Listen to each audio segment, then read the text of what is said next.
માં પહેલી વાર છે કે હું ગુજરાતીમાં સ્પીચ આપું છું, એટલે મેં પોતે જ કાલે બેસીને આ સ્પીચ લખી, કેમ કે જીવનમાં તૈયારી બહુ જરૂરી છે.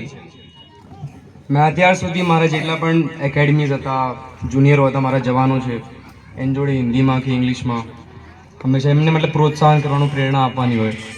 પણ હું નાનપણથી બહાર રહેલો છું, તો મારી ગુજરાતી થોડી કાચી રહી, પણ કંઈ વાંધો નહીં. એટલે હું પ્રિપેર કરીને આવ્યો છું. જિંદગીમાં પ્રિપેરેશન બહુ જરૂરી છે. તો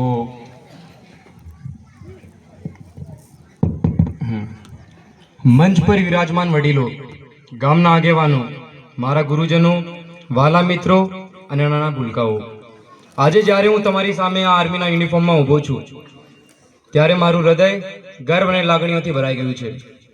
આ સફળતા માત્ર મારી નથી, આ સફળતા આ ગામની માટીની છે, મારા માતા પિતાના પરિશ્રમની છે, અને સૌથી વધારે તમારા બધાના આશીર્વાદની છે. હું હૃદયપૂર્વક આભારી છું કે તમે આટલો સુંદર કાર્યક્રમ યોજી મારું સન્માન કર્યું. એક ભારતીય સેનાના અધિકારી થઈને કે કોઈ પણ સૈનિક હોય, એની માટે સૌથી મોટું પ્રોત્સાહન કે સૌથી મોટી પ્રેરણા એ હોય એના લોકોનો પ્રેમ.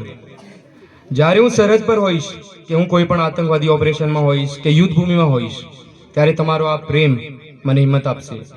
હું વચન આપું છું કે આ ગામનું નામ ક્યારે ઝૂકવા નહીં દઉં, અને દેશની રક્ષા કાજે હંમેશા તત્પર રહીશ. અહીંયા હાજર રહેલા મારા નાના ભાઈ બહેનો માટે મારે કંઈ કહેવું છે, અને જેટલા પણ મારા યુવા મિત્રો અહીંયા ઊભા છે એમની માટે મારે કંઈ કહેવું છે કે ઘણા બધાને લાગે કે સફળતા નસીબથી મળે છે, પણ હકીકત એ છે કે તમારે તમારા લક્ષ્ય હાસિલ કરવા માટે લડવું પડે. અને કોનાથી લડવાનું છે? તમારે કોઈ બીજાથી નહીં લડવાનું, તમારે પોતાની જાતથી લડવાનું હોય. તમારે પોતાના આરામથી, જે તમે આરામ કરો, જે તમારું વેચાણ કરો, તમારે પોતાના જાતથી લડવાનું છે. તમારે લડવાનું છે કે હું આજે જે છું, કાલે હું એનાથી વધારે સારો હોઈશ. અને આ બધું જે સફળતાનો રસ્તો હોય એ શરૂઆત થાય નાનપણથી, જ્યારે તમે સપના દેખો. તો હું હમણાં પોતાને એટલો સફળ વ્યક્તિ નહીં કહું, પણ તો પણ થોડી ઘણી સલાહો જેની માટે સફળ થવું હોય એની માટે થોડી મોટી સલાહો.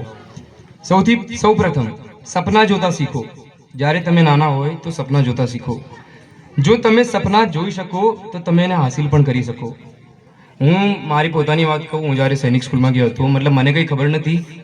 મારા પપ્પાએ મને સ્કૂલથી ઉઠાવીને લઈ ગયા, કીધું કે આ એક એક્ઝામ છે સૈનિક સ્કૂલની, તો પરીક્ષા જો પાસ થઈ ગયો તો ઠીક, ના થયો તો કંઈ નહીં, એક એક્સપિરિયન્સ મળશે, અનુભવ મળશે. અનુભવ જિંદગીમાં બહુ જરૂરી છે. તો પાસ થઈ ગયો હું. પછી ત્યાં ગયો તો 3-4 મહિના બહુ રડતો. ત્યાં સૈનિક સ્કૂલમાં બહુ રગડો ચાલે. તો પહેલાં તો 3-4 મહિના મેં મમ્મી પપ્પાને હેરાન કરી દીધા, રોઈને કે મને અહીંથી લઈ જાઉં, હું ઘરે ખેતી કરી લઈશ કે કંઈ પણ પછી રહ્યો ત્યાં, થોડું પરિશ્રમ કરીને રહ્યો ત્યાં.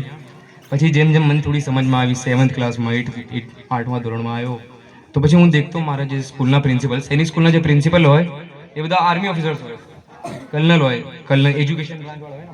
હા, તો એજ્યુકેશન બ્રાન્ચવાળા કર્નલ હોય, તો એ લોકો આ જ બધી યુનિફોર્મ પહેરીને આવતા. પહેલાં તો હું આ યુનિફોર્મ પહેરીને નહોતો આવવા માંગતો, કેમ કે મારે છે ને સાહેબ, આપણે કોમ્બેટ યુનિફોર્મ હોય, જે અમારું મેઇન યુનિફોર્મ હોય, જેથી આર્મી દર્શાવે, જે પહેરીને અમે યુદ્ધ લડીએ, જે પહેરીને અમે દેશની રક્ષા કરીએ, હું એ યુનિફોર્મ પહેરીને આવવા માંગતો હતો. પણ એ તો મારા માતાશ્રીની વિનંતી હતી એટલે આ પહેરીને આવ્યો.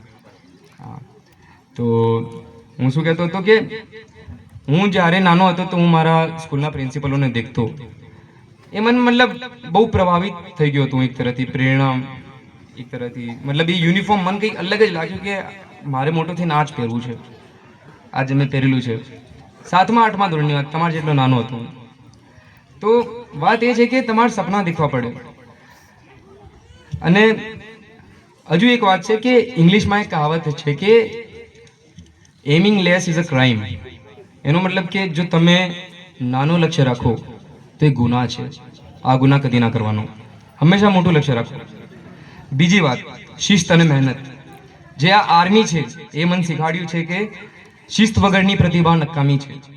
દરરોજ થોડી મહેનત કરો, પણ સતત કરો.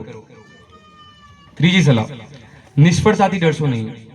સફળતાનો રસ્તો જે છે એ નિષ્ફળતાની ગળીઓથી જ ગુજરે છે. મેં પણ ઘણીવાર મારી જીવનમાં હાર દીધી છે. આ જે અમારી આ એક્ઝામ થાય, યુપીએસસીની એક્ઝામ થાય, યુપીએસસી કંડક્ટ